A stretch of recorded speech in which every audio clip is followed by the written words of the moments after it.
wacan oo wanaagsan daawadayaal ku soo dhawaada wararkii ugu dambeeyay uu idin haayo calanka TV qodobada aad ku daawan doontaan barnaamijkeena duhurnimada waxaa ka mid ah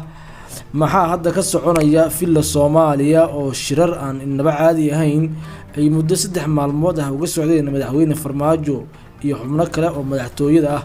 sidee ayaysan filla Soomaaliya jawaab ku habboon uga bixin doontaa duulaanka qaawan ay ku soo qaadeen dawladda Soomaaliya beesha caalamka iyagoona si toos ah u sheegay in dawladda federaalka ah ee Soomaaliya ay si degdeg ah oo bilaa shuruud ah u furto terminalka ay adeegsan jireen wararkeena maanta ayaan ku qaadari doonaa xogta shirka wadatashiga qaran ee ka soconaya magaalada Muqdisho lafta gareen iyo qorqor oo diiday laba qodob oo aad u waaweyn kadib markii shirka la isku soo qaaday in amniga dalka gacanta loo geliyo Maxamed Xuseen Roble wararkeena duhurnimo ayaan ku dul istaagi doonaaye halkee ayuu marayaa dagaalkii madaxweyne Farmaajo iyo beesha caalamka oo isticmaalaysa madaxda dalka ugu sareysa sida qaar ka mid ah maamul goboleedyada mise ka guuleysan doonaa madaxweyne Farmaajo haddii uu adkaysto sidee Generaal Odowa uga farceliyay warqadii uu wasiirka wasaaradda gaashaandhigga dawladda federaalka ee Soomaaliya uga dalbaday inuu keeno saraakiishii warqadda ku xusneed iyo madaxweyne Farmaajo oo aad uga carooday tilaabo noocee ah ayay filla Soomaaliya uga qorsheysan ugaarsiga uu Roble ku wado saraakiisha ugu firfircoon madaxtooyada Soomaaliya warkeena ayaan sidoo kale uga hadli doonaa xagee ayuu ku dambeeyeen ciidamadii mucaaradku soo geliyay magaalada Muqdisho maalmo ka hor ee la magac baxay badbaado qaran balse qorshahoodu ahaa inay qaranka dumiyaan iyagoona doonayay inay weeraraan madaxtooyada dawladda federaalka ah ee Soomaaliya xagee ayay ku dambeeyeen ciidamadaasi oo furimaha ay soo baneeyeen ay cadawga ku laaynayaan dadka shacabka ah ee Soomaaliyeed oo ay mar walba quutaan lacagta canshuurta ah ee iyaga laga soo qaado waa sidee xaaladda magaalada Hargeysa iyo guud ahaan Somaliland iyo isqabqabsiga asxaabta doorashooyinka iyo madaxweyne Muuse Biixi oo qoorta iskula jira iyo ololaha doorashada oo meel hagaagsan maraya maxaa ka dhalan kara isqabqabsiga Ciro iyo Muuse Biixi maxaa ka jira in madaxweyne Muuse Biixi uu doonayo inuu qorsheeyo muddo kororsi uu ka sameeyo gudaha magaalada Hargeysa iyo guud ahaan Somaliland wararkeena duhurnimo ayaan iyadana ku faaqidi doonaa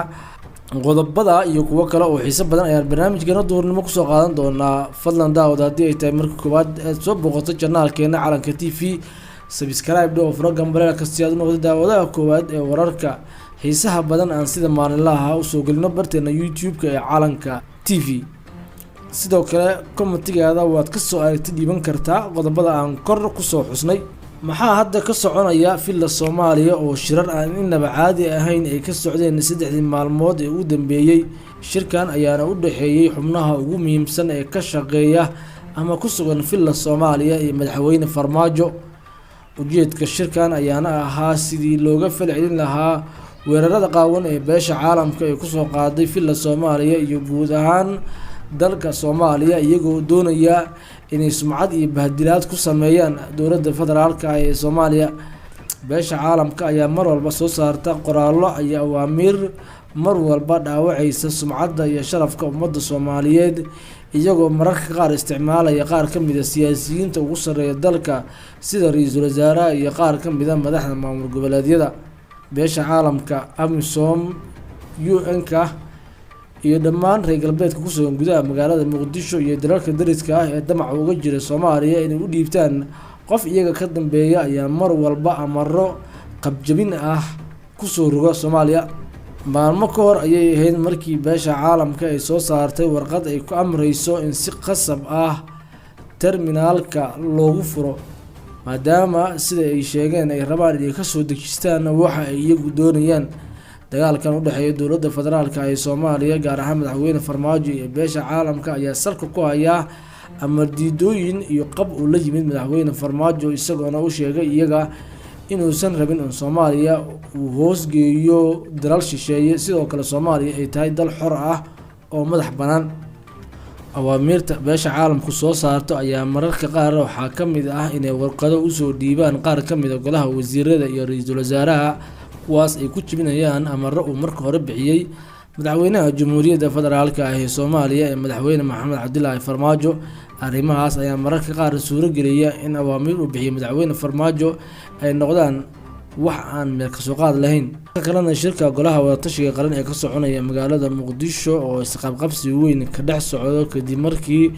lafta gareen iyo qoorqoor ay diideen laba qodob oo kamid ah kuwa lagu soo wada qaaday shirka. qaar kamid ah maamul goboleedyada dowladda federaalka ee Soomaaliya xubnaha ka ah ayaa shalay si rasmi ah u diiday in shirka golaha wadatashiga qaran ee ka socda magaalada Muqdisho uu isku raaco in amniga dalka dib loogu wareejiyo ama gacanta loo geliyo Ra'iisul Wasaare Maxamed Xuseen Roble. sida uu ogaaday calanka TV, Ra'iisul Wasaare Maxamed Xuseen Roble oo ay gadaal ka riixayaan golaha midowga musharaxiinta iyo beesha caalamka ayaa si aad ah u doonaya in shirka uu isku raaco qodobkan. haddii ayna taas dhicin aanay dalka doorasho ka dhici karin. qoraalka ay tiraadii soo saareen midowga musharaxiinta ayaa waxa uu ku jiray laba qodob oo la xiriira amniga, waxaana lagu yiri waa in Ra'iisul Wasaare Roble iyo golaha wasiirada ay si buuxda mas'uul uga noqdaan amniga dalka, madaxweynihii horena uu ku ekaada musharaxnimadiisa. labo, sida uu dhigayo dastuurka kumeel gaarka ah waa in Ra'iisul Wasaaraha iyo xukuumadda ay xaqiijiyaan in ciidanka laga dhex saaro arrimaha siyaasadda. si kastaba ha ahaatee, madaxweynayaasha maamul goboleedyada Galmudug iyo Koonfur Galbeed Axmed Qoorqoor iyo Cabdicasiis Lafta Gareen ayaa ku gacan sayray arrintan, iyaga oo ku dooday in amniga dalka uu ka baxsan yahay arrimaha doorashooyinka. waxayna sidoo kale sheegeen in madaxweyne Farmaajo uu horay amniga doorashooyinka ugu wareejiyay Ra'iisul Wasaaraha.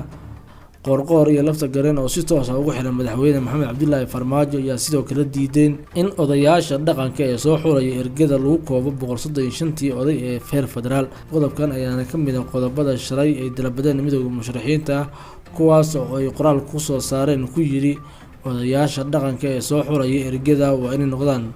kuwii ka tirsanaa 135 oday ee dhaqan,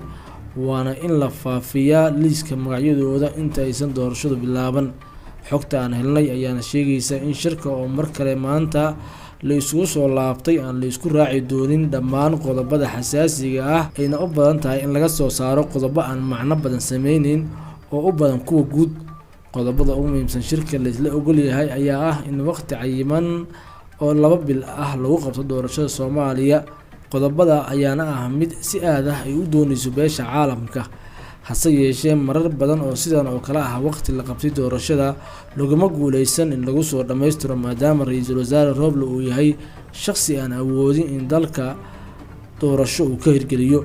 beesha caalamka ayaa iyana doorashada dabada ka riixaysa, iyadoo qorshaheedu uu yahay